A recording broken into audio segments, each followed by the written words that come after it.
Can you talk about the lessons repeating themselves? Because I love that part of the book and I'm in the midst of that at the moment, like literally going through something that happened for me 5 years ago.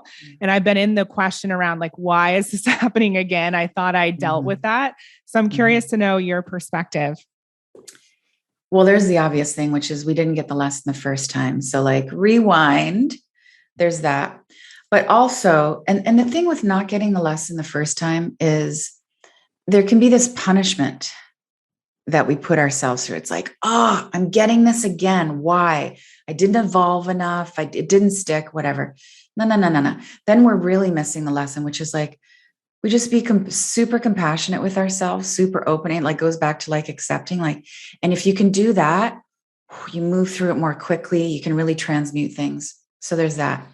The other thing, and this is, I mean, everything I've got to say is based on experience, is that when the lesson comes round again, my experience has been, it's like, I have the capacity now to really deal with it. It's like when I had my meltdown that I referenced earlier, I think my soul chose a great time for that to happen because I had a house to live in. I had some money in the bank. I had a team who could run things. I wasn't changing anybody's diapers. You know, my kid could make some mac and cheese. I had all these resources to help me get through it. I also had more like psychic resources. I just knew like, hey, I've been through some things, they pass and I'm stronger and life actually gets sweeter. And it's like, I don't know what's on the other side, but I know it's always better, always. And I can always find some gratitude in what I went through. So I had more inner resources. But the big thing, the like meta thing to understand is that healing is not linear. So I think because we're so progress obsessed, we think, oh, I achieve this, next I expand. I achieve this, next get bigger. I work through that in therapy, check. And then I did that workshop, check. And we see it as this like straight line, like we're trains on a track. And it is not that way. The most helpful visual is like, we are a planet and there are all these constellations and stars and weather patterns around us. And if we do one thing, it shifts everything.